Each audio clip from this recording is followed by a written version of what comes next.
El presidente de Colombia tuvo un agarrón con el primer ministro de Israel, Benjamín Netanyahu. A través de las redes sociales estuvieron diciendo diversos comentarios acerca de quién está realizando un genocidio en el pueblo de Palestina y quién va a quedar como el malo de la historia ante el resto del mundo.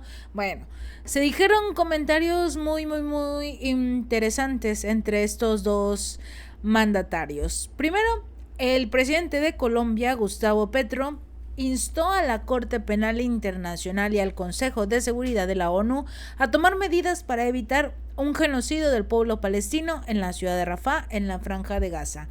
A través de sus redes sociales, el mandatario instó a las autoridades a que realmente hagan su trabajo. Es algo muy importante debido a todo lo que está pasando en la ciudad de Rafah. Todo surgió también por un comentario que hizo el presidente Gustavo Petro sobre este mensaje que les compartí de Bernie Sanders en el video anterior, donde el propio Gustavo Petro dijo que hacía suya la respuesta de Bernie Sanders a este tipo de defensa inmoral que ha estado realizando el gobierno del primer ministro Benjamín Netanyahu. Digamos que todo comenzó por este tweet. Sectores de la prensa tradicional, en su odio al progresismo y mi gobierno, decidieron poner en grandes letras el ataque del genocida Netanyahu contra mí al esconder la denuncia de genocidio bajo la marquilla de antisemitismo. Pero hago mía la respuesta de Bernie Sanders a este tipo de defensa inmoral. Fue lo que dijo el presidente de Colombia.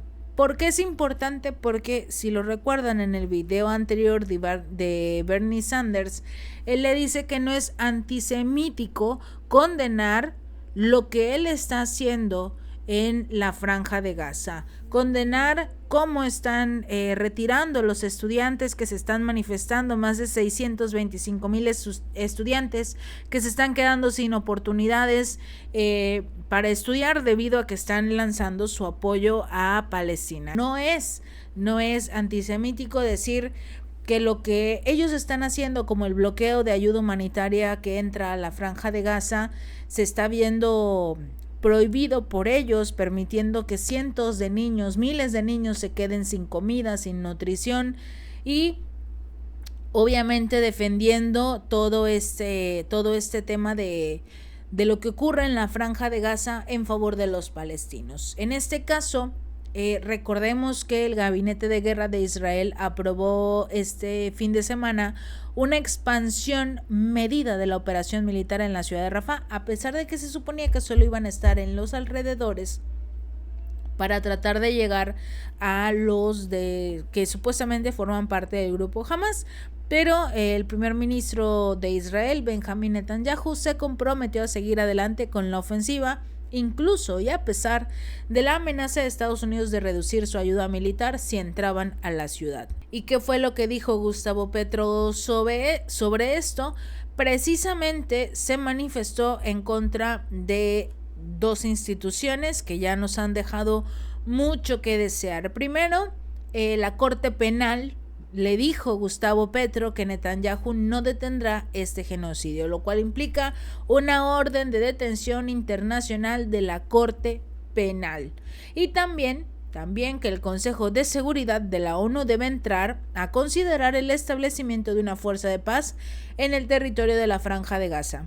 Lamentamos ser quienes tengan que decirle a Gustavo Petro que ni la Corte Penal Internacional ni el Consejo de Seguridad de la ONU van a hacer algo contra Benjamín Netanyahu, porque los controla Estados Unidos. Así que solo están, digamos, dándole una oportunidad a Netanyahu de defenderse, de decir que está Gustavo Petro en su contra, independientemente del movimiento que está realizando contra los palestinos, dejando que miles de niños pierdan la vida en estos territorios. También se compartieron, es que las imágenes de lo que pasa en la Franja de Gaza no se pueden compartir precisamente porque son terribles, terribles, terribles, terribles.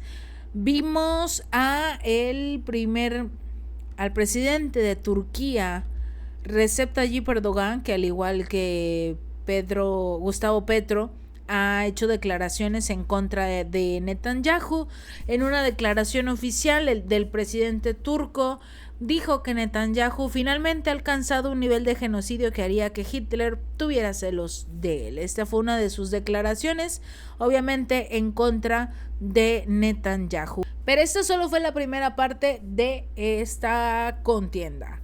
En su discurso del Día del Trabajo en Bogotá a principios de este mes, recordemos que Petro prometió cortar las alianzas diplomáticas con los líderes genocidas de Israel, expresando su solidaridad con los palestinos en Gaza, cuyos niños, dijo, han muerto desmembrados por las bombas de Israel.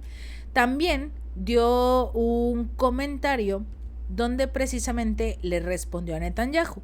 Primero, fue el propio Benjamín diciendo que Israel no se dejará sermonear por un partidario antisemita de Hamas, una organización terrorista que masacró a 1,200 personas inocentes el 7 de octubre. ¡Qué vergüenza, presidente Petro! Ante esta declaración, el presidente Gustavo Petro dijo lo siguiente: señor Netanyahu, pasará usted a la historia como un genocida. Lanzar bombas sobre miles de niños y niñas, mujeres y ancianos inocentes no lo hace a usted un héroe. Queda usted al lado de quienes mataron a millones de judíos en Europa. Un genocida es un genocida, no importa si tiene o no una religión.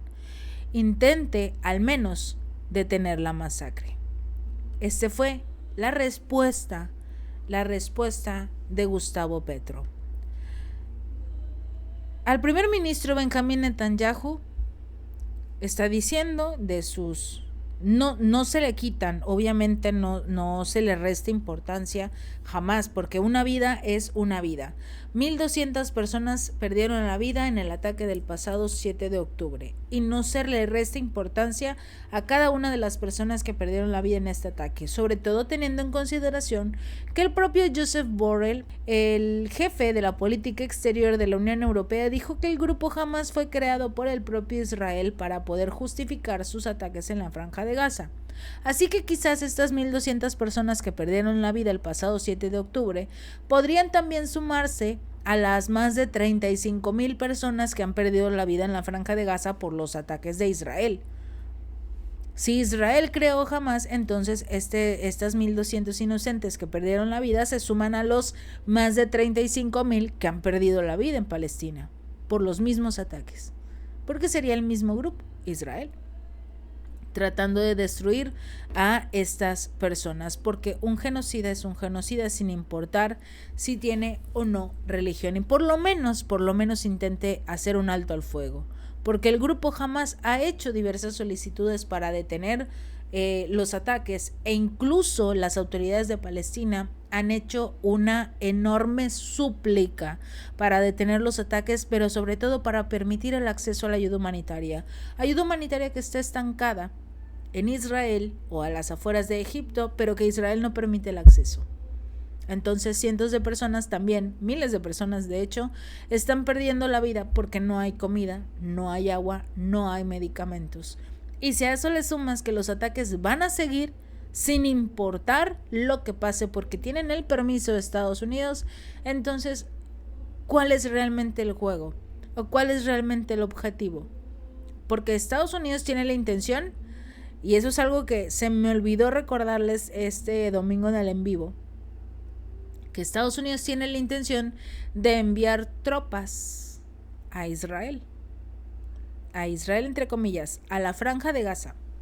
Tiene la intención de enviar tropas para que ellos sean los encargados de ayudar a llevar a Palestina a un estado, dar seguridad, dar las nuevas reglas, nuevas leyes, pero lo que realmente quiere Estados Unidos al enviar a sus tropas es no solo tener una base militar en este territorio que le permita obviamente pelear o poder enfrentarse a Irán en el dado caso de que se lleve a cabo un ataque, pero también para poder tomar el control de este famoso muelle que crearon en la Franja de Gaza, muelle que le permitiría poder llevarse el petróleo de Siria, los recursos de Irak y obviamente todo el gas de la Franja de Gaza. Lo único que desean de estas personas de este territorio palestino son los recursos. Por eso Israel tiene muy buenos aliados, porque desde el momento en el que empezó a retirar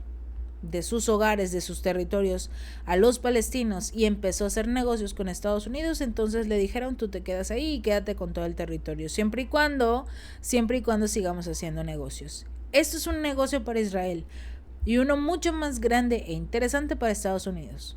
Por eso, sin importar contra quién se enfrente Benjamín Netanyahu, va a seguir ganando. Si este video te gustó, no olvides darle like y compartir. Nos vemos la próxima.